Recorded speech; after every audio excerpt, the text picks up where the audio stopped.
Olá pessoal, sejam todos muito bem-vindos a mais um Forbes de Camarote, o podcast da Forbes sobre tudo o que você precisa saber sobre o mercado financeiro e o cenário econômico.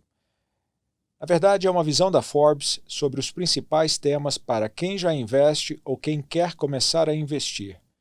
Ao meu lado nós temos a Cláudia Ramenzoni, assessora de investimentos, administradora, especialista em family offices e em mercado de capitais, e coautora do livro Independência Financeira ao Alcance das Mãos. Como é que você está, Cláudia? Também, Camarote, feliz de estar aqui de novo. Olá para todos os ouvintes também, é um prazer estar aqui. O prazer é nosso. E o nosso convidado de hoje é o André Salgado, sócio fundador da Adam Capital. A Adam é uma gestora independente fundada em 2016 com aproximadamente 16 bilhões AUM. Para vocês que não sabem, esse é um termo muito utilizado no mercado financeiro. AUM é uma terminologia em inglês que significa Asset Under Management, que significa ativos sob gestão. E o foco da Adam é uma estratégia multimercado. Seja muito bem-vindo, André. Como é que você está? Tudo bem, Camarote? Tudo bem, Cláudia? Boa noite, obrigado pelo convite. Tudo bem?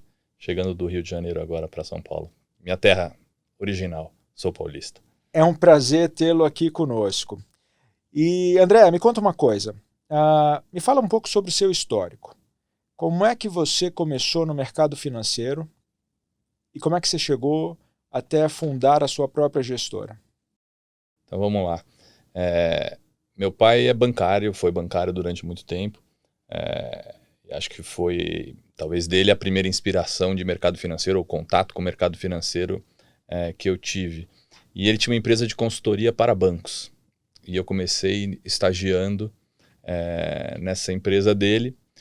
Basicamente, auditoria e consultoria, trabalho de estagiário mesmo em bancos. Eu tive meu primeiro contato com banco num trabalho no Banco de Boston. Você tinha quantos anos? Eu tinha 18, 19 anos, tinha acabado de entrar na faculdade.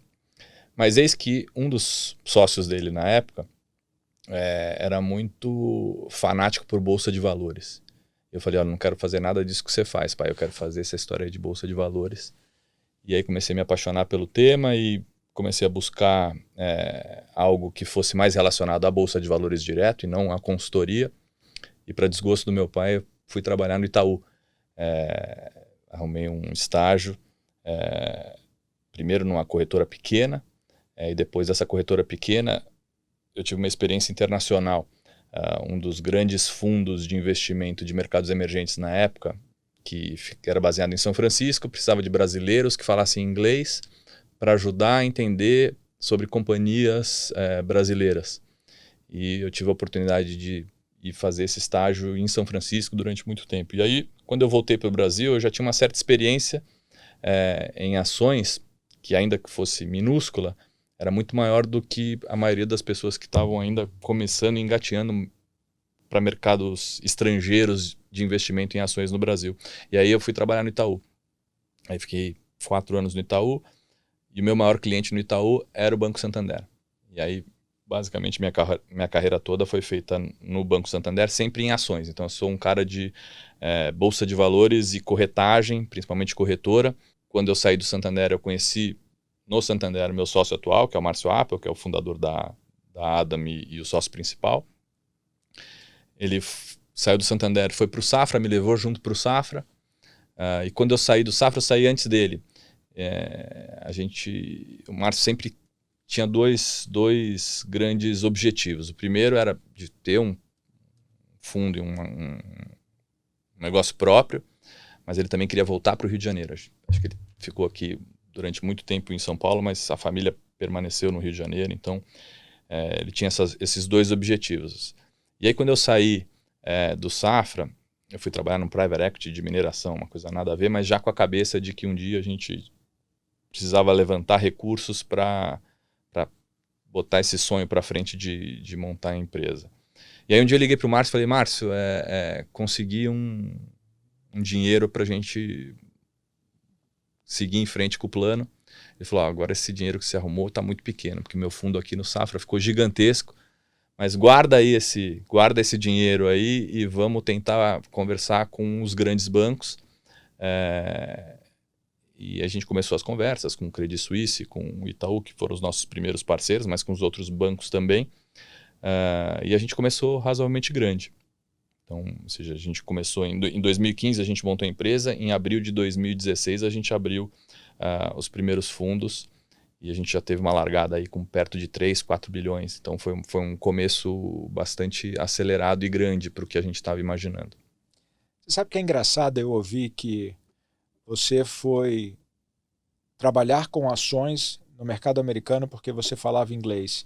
Recentemente eu fiz uma série de lives da Forbes, principalmente durante o auge da quarentena. A gente criou esse produto para levar entretenimento e informação para as pessoas que estavam basicamente presas dentro de casa.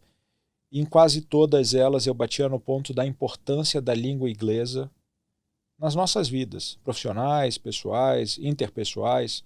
Eu estou onde eu estou porque eu falo inglês desde muito novo. Eu não teria a Forbes se eu não falasse inglês. Eu não conseguiria nem me relacionar com os detentores da marca nos Estados Unidos. Então, é muito legal ouvir isso que você está falando, que muito provavelmente a sua carreira teria tomado um rumo completamente diferente se você não falasse inglês lá atrás.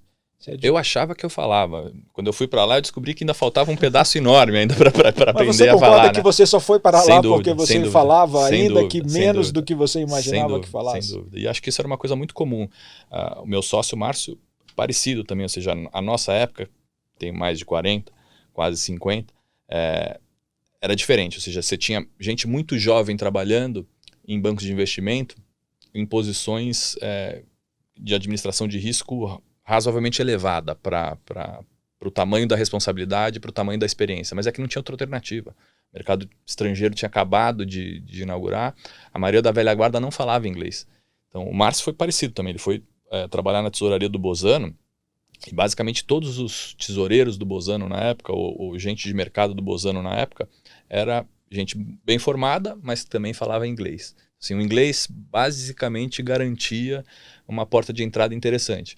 Eu falo para o meu filho hoje que hoje não faz mais do que obrigação. Provavelmente vai ter mais gente e mais competição nesse sentido, mas hoje parece que é pré-requisito já. Naquela época era um diferencial. Acho que hoje talvez tenha que aprender uma outra língua, uma terceira língua, mas sem dúvida, a importância é fundamental. Foi esse o fator que me fez, acho que, começar mais cedo a trabalhar do que deveria. Eu estou vendo aqui que você é formado em administração de empresas pela FAAP, com especialização em Salesforce Management na INSEAD, foi sócio na Araxá Investimentos, diretor da Safra, a corretora de valores, diretor no Santander, na corretora do Santander, com passagens ainda pelo Banco Indosuez, pelo Santander e pelo próprio Itaú. Quer dizer, acho que fica claro aqui que, independente de você não necessariamente ter tido uma formação, você não fez economia, você não fez finanças, você não fez engenharia. Para quem está nos ouvindo, a formação acadêmica não tem nada a ver com estar ou não no mercado financeiro, né? Eu acho que a ver tem. Eu diria que, assim, no meu caso, ou seja, a formação em administração, ela ajudou menos do que ajudaria se eu tivesse feito economia ou engenharia, principalmente para a parte de trading e para a parte... Mas como eu fui uma pessoa muito voltada para vendas,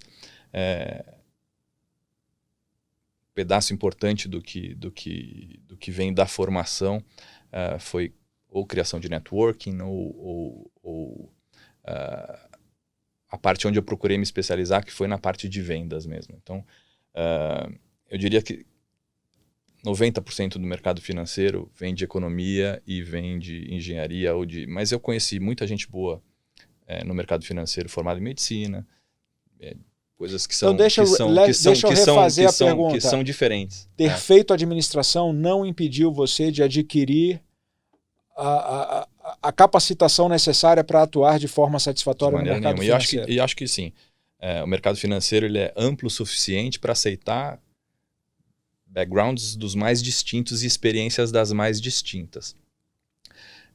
E eu vejo isso, como eu te falei, advogados, médicos, administradores, economistas, mas também físicos,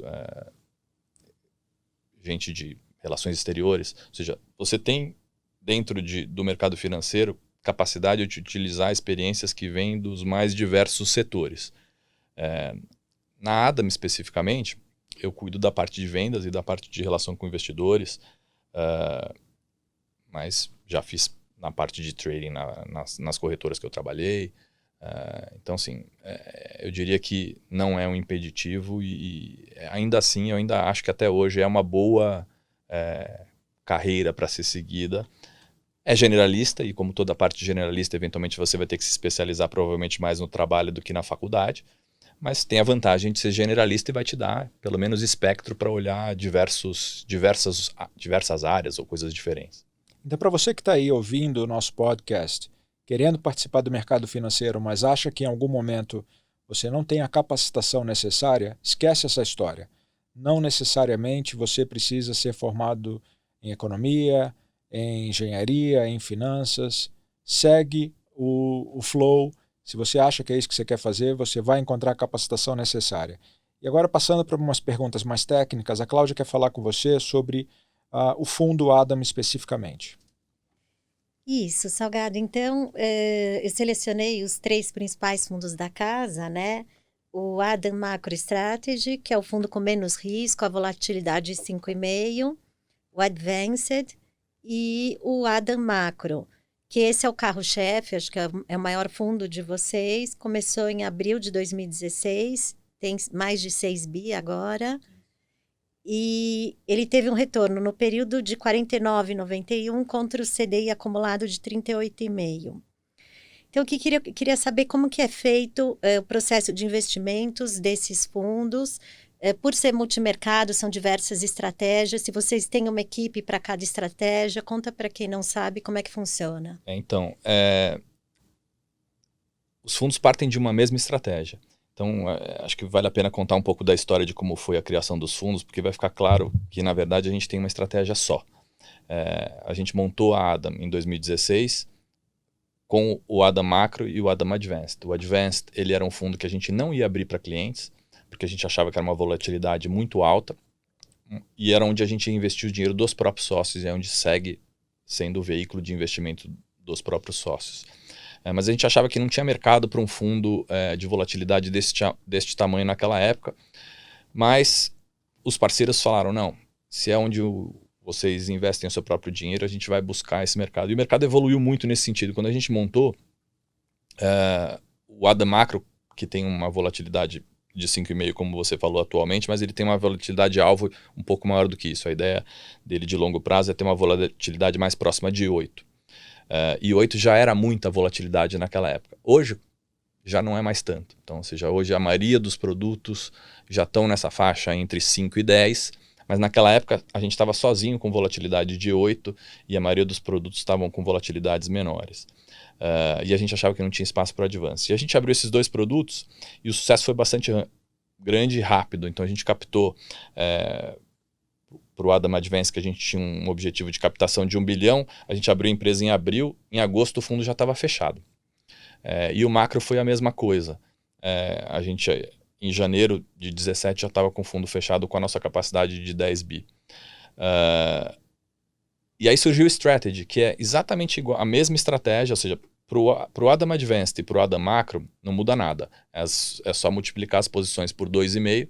Então um tem uma volatilidade de alvo de 8, o outro tem volatilidade de 20. São exatamente as mesmas posições em tamanhos diferentes para refletir a volatilidade esperada. Só que o mercado de juros brasileiro ele começou a ficar apertado, por isso que a gente fechou esses 2 fundos e a gente montou o Strategy, que é exatamente igual ao Macro e ao Advanced, mas não opera juros brasileiro. Então, no final das contas, a Adam é uma casa de estratégia única. A gente tem um 4º produto, que é o produto de previdência, que tem uma estratégia e uma legislação que precisa ser adaptada por conta da legislação diferente para a previdência, mas parte da mesma estratégia. Então, o Márcio e o time de gestão, eles pensam uma estratégia só. A gente pensa em Advanced. Para virar Macro, só dividir por 2,5. Para virar Strategy, só tem Juros Brasil. Se tiver, retira Juros Brasil e mantém o resto. Então, ou seja, no final das contas, a gente é uma casa com uma filosofia e um processo de investimento único, embora isso seja dividido em 4 produtos. E quantos são os tomadores de risco na gestora? Você comentou do A gente Márcio. hoje tem uma equipe de 14 pessoas que estão divididas em algumas células. O processo de gestão ele é um processo de gestão centralizado. A gente tem um processo de investimento que busca equilibrar as posições e a gente olha a carteira como um todo. Então a gente não tem books, ou seja, a gente não tem um time de equities, um time de moedas e um time de renda variável. A gente olha o processo de maneira centralizada, mas o time de gestão é composto por 14 pessoas, onde a gente tem um time de economia, que vai olhar basicamente os países que a gente opera os desenvolvidos, né, Estados Unidos, Japão e Europa, e os emergentes equivalentes com o Brasil, ou que tem alguma equivalência com o Brasil. Então os economistas basicamente olham dados brutos desses países. A gente tem um time de equities que vai olhar as posições nas companhias que a gente tem investida, do ponto de vista macro, top-down. A gente só opera companhias que tenham liquidez superior a 100 milhões de dólares, market caps bastante grandes, então a gente não precisa de tanto analista, porque no final das contas a gente quer olhar o caso macro, então não é o detalhe da companhia que a gente está investida que vai fazer a diferença, e sim se a gente está numa tendência estrutural de longo prazo.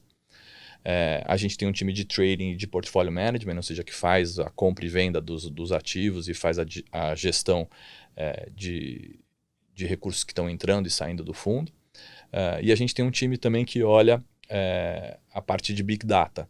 Então a gente faz uma série de acompanhamentos, principalmente de mídias sociais e de dados brutos via análise de Big Data, para tentar incorporar isso na estratégia. Ou seja, não é um fundo que vai, ou uma estratégia que vai dar a ordem automaticamente, mas a gente usa as ideias geradas por esse time de Big Data para incorporar na estratégia de gestão de todos os fundos. Mas, resumindo, a gente é uma casa de uma filosofia, um processo de investimento único.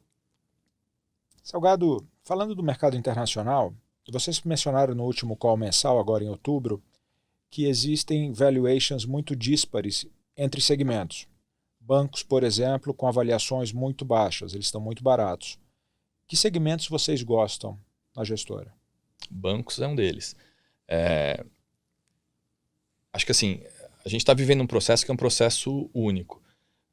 Esse movimento que a gente está vendo dos bancos centrais globais injetando recursos quase que ilimitados provocou uma valorização de ativos muito grande. Então, embora a gente achasse que alguns setores estavam caros demais, isso a gente já achava desde o ano passado, com essa mudança de 19 para 20, a gente tomou a seguinte decisão, que quando você tem essa cachoeira de dinheiro inundando o mundo, a gente prefere ficar comprado em ativos que estejam baratos, mas que ao mesmo tempo se protejam de uma eventual mudança desse cenário. E alguns setores ainda têm valuations muito descontados, e bancos e o setor financeiro como um todo, acho que não só globalmente, não só nos Estados Unidos, mas aqui no Brasil também, tem características que a gente gosta, que é uma característica de ter um valuation interessante, ou seja, tem um preço comparado com o resto do mercado ainda muito atrativo, e isso basicamente é justificado porque num ambiente de juros baixos, o banco sofre mais mesmo.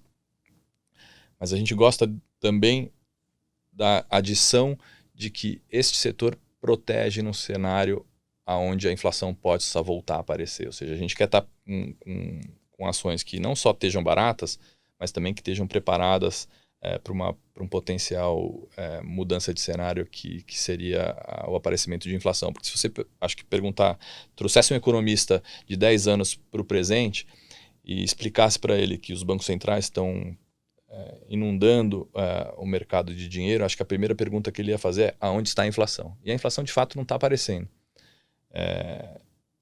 Tem sinais em alguns lugares, mas de maneira concreta, esse processo de redução de juros e mais um aumento de liquidez bastante impressionante, ele foi feito sem o aparecimento da inflação, que é bastante interessante. Um pedaço pode ser explicado por aumento de produtividade, o desenvolvimento tecnológico, as companhias que estão se beneficiando desse processo acabam gerando movimentos inflacionários, então, ou seja, o crescimento da Amazon acaba obrigando as companhias varejistas de tijolo a também serem mais eficientes e diminuir preço, porque senão não vai competir com a Amazon, é um processo deflacionário. Então, assim, é uma série de de quesitos que a tecnologia trouxe que permitiu que se fizesse esse movimento bastante grande em direção a manter juros baixos e continuar dando auxílios via monetários de maneiras diversas, sem que a inflação apareça. Mas não quer dizer que ela está morta. Acho que esse é um ponto que a gente quer estar olhando. Porque o que poderia mudar esse cenário agora de supervalorização de ativos seria eventualmente uma volta da inflação. Então a gente não quer estar com a posição descoberta nesse sentido. Então tem alguns setores que a gente gosta. Bancos, a gente gosta. A gente gosta do setor de defesa nos Estados Unidos.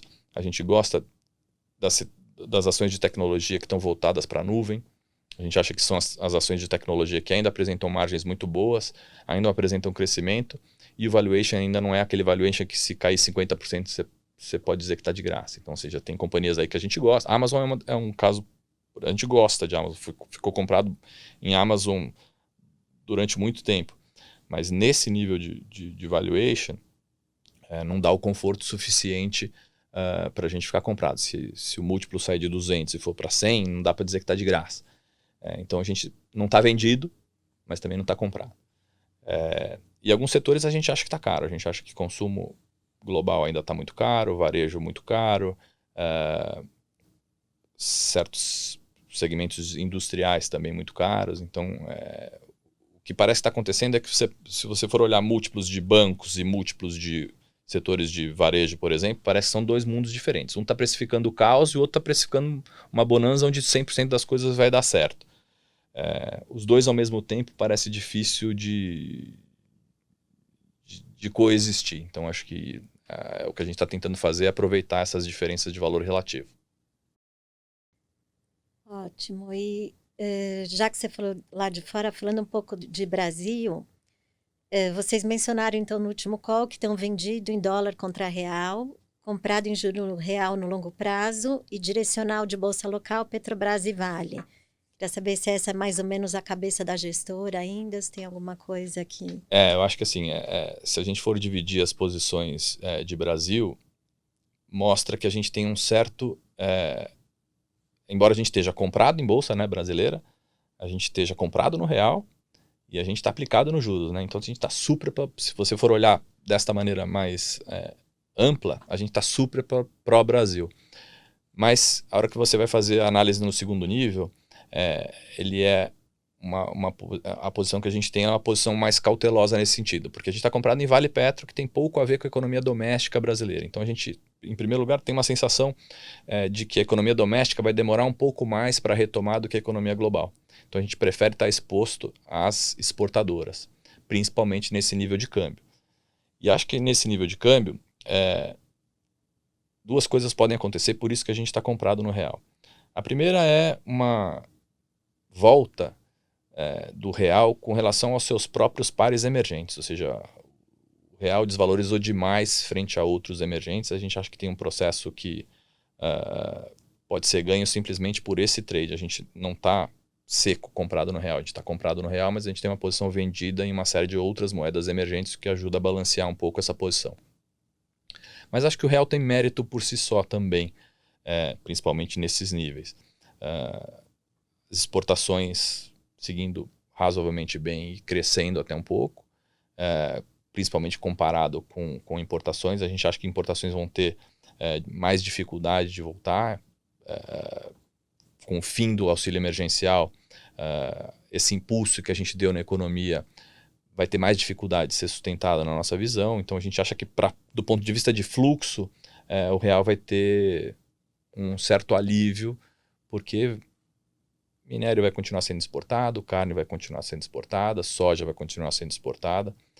E acho que aqui, sem auxílio emergencial, eventualmente a gente pode ter uma redução na parte de importações, e o fluxo vai ajudar também a contribuir para a valorização do real. Então é uma posição que a gente tem bastante esperança também. E na parte de juros, a nossa posição é menor. A gente tem hoje quase que 90% do nosso risco está em equities e na parte de moedas.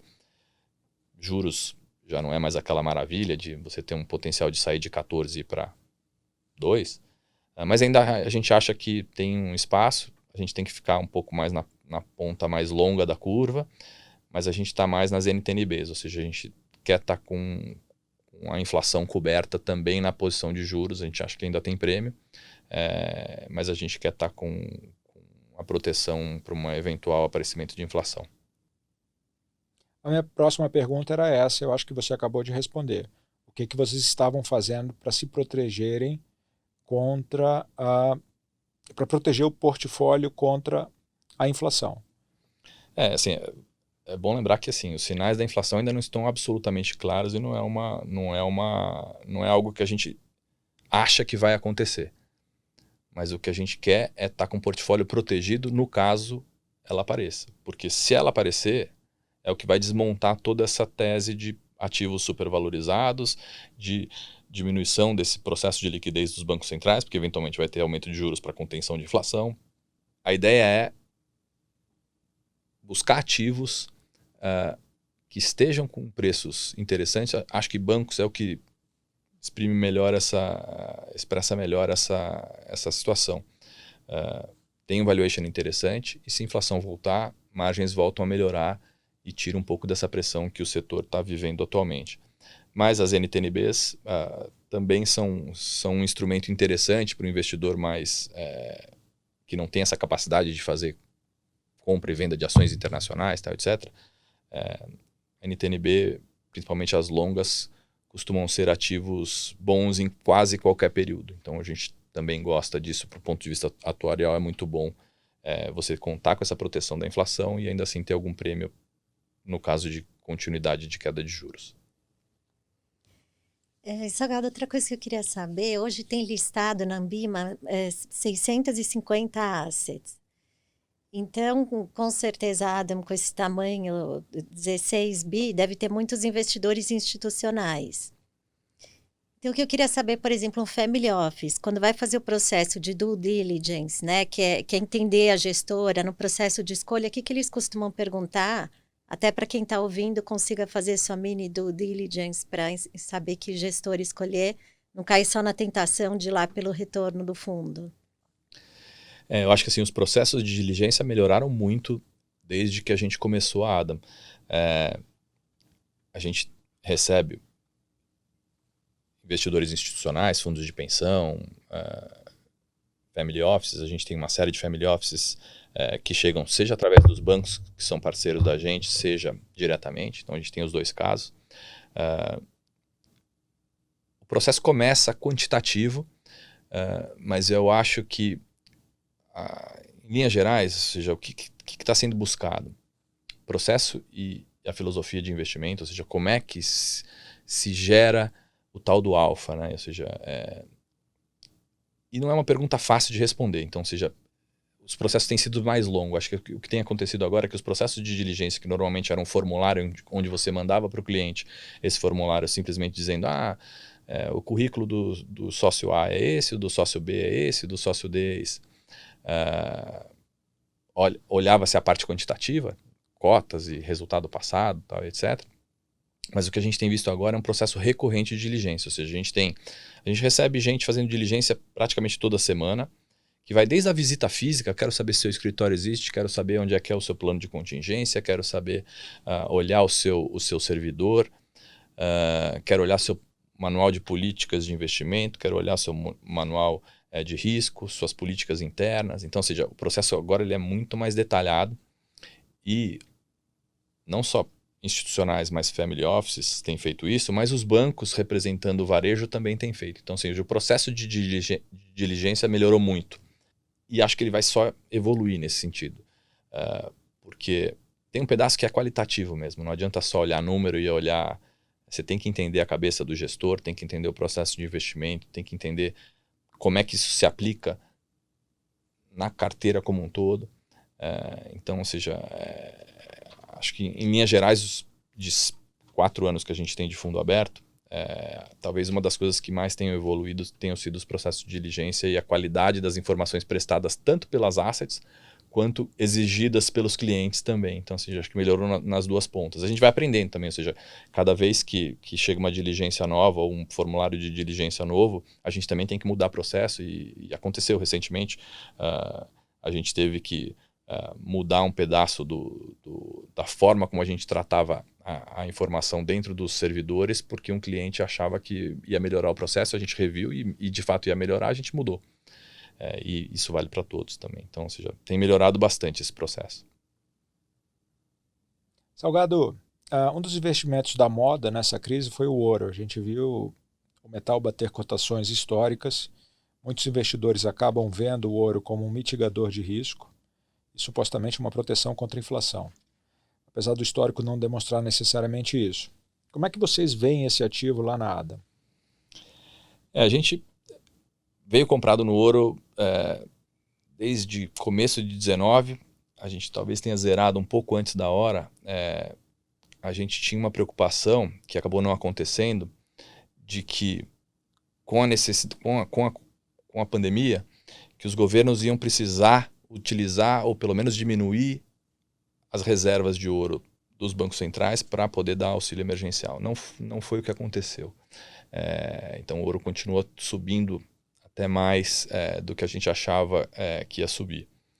Nesses níveis de preço a gente está zerado. A gente acha que tem outros instrumentos mais interessantes para mitigar risco. Porque um dos riscos que o ouro não mitiga é a volta da inflação, por exemplo. Então, ou seja, de fato, contra crises institucionais ou crises soberanas, o ouro é um ativo interessante.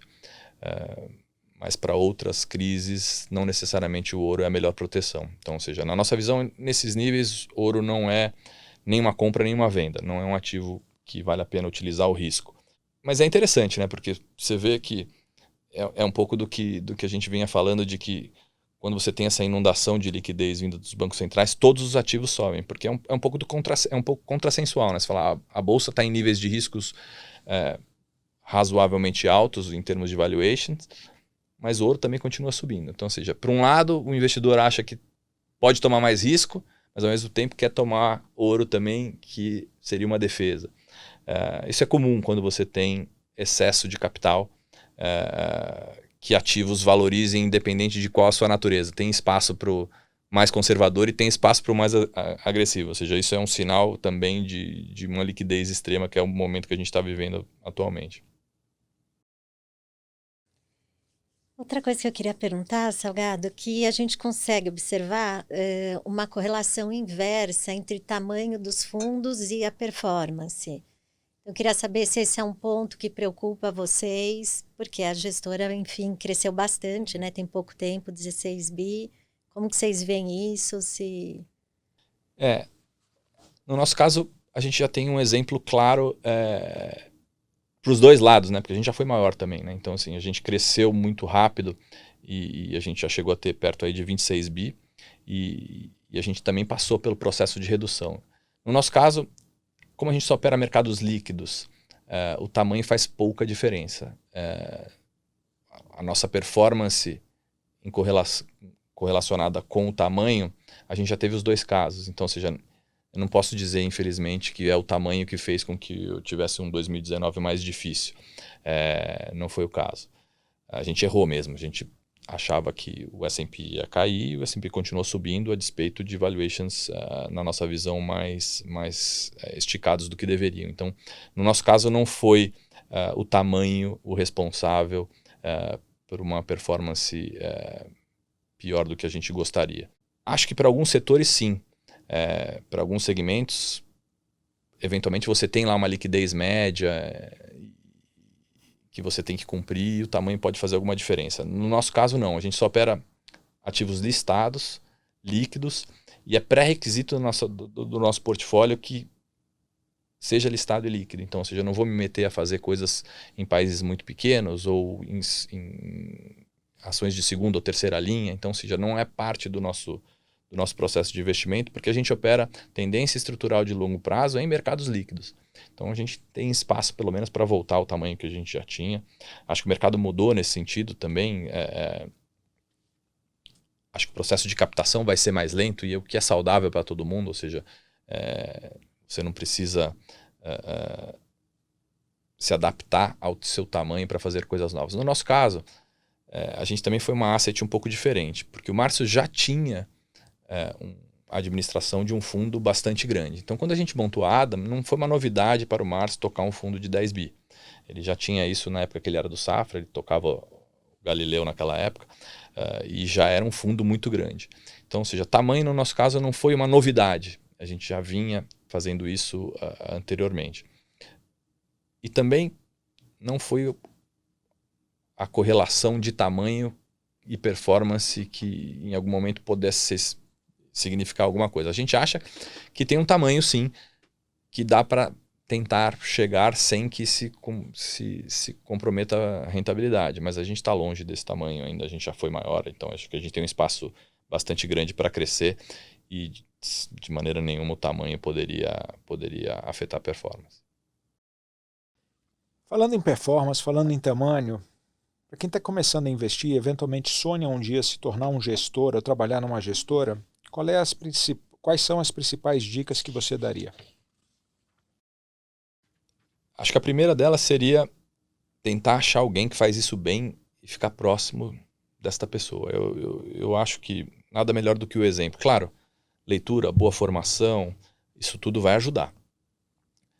Mas estar perto de gente que faz e de olhar como é o processo de investimento com alguém que já tenha a experiência é fundamental. Então, acho que assim, buscar alguém, principalmente se você está na faixa aí dos seus 20, 25 anos, na faculdade ou recém-formado, vai buscar alguém que faça bem e vai olhar como esse cara faz para tentar absorver o máximo de conhecimento possível. Acho que o processo que a gente está vivendo agora é interessante também, porque eventualmente vai surgir talento daí. A gente está vendo uma proliferação gigantesca de novos traders, de gente que está operando bolsa pela primeira vez, tá, etc. Todo cuidado precisa ser levado nesse processo, porque obviamente é uma profissão de risco que envolve eventualmente perder capital ou ganhar capital. Mas quando você tem um aumento muito grande, estatisticamente você vai ter gente boa aí nesse meio. Ou seja, acho que eventualmente pode aparecer gente boa, que seja autodidata nesse sentido. A gente tem visto aí muitos cursos de etc. Ou seja, parece uma nova moda agora de ser trader ou de fazer cursos de gestão ou cursos de trading. Críticas à parte, a hora que você aumenta a estatística, ou bota mais gente nesse mercado, é capaz que saia gente boa daí. Então, ou seja, não dá para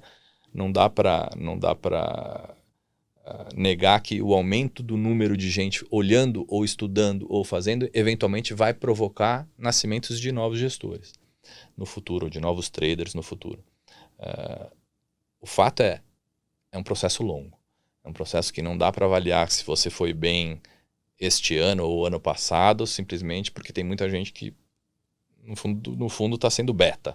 Ou seja, se a bolsa subiu e ele ganhou dinheiro, não quer dizer que ele é bom especificamente. Precisa mais tempo para dizer se de fato se criou um profissional de sucesso ou não.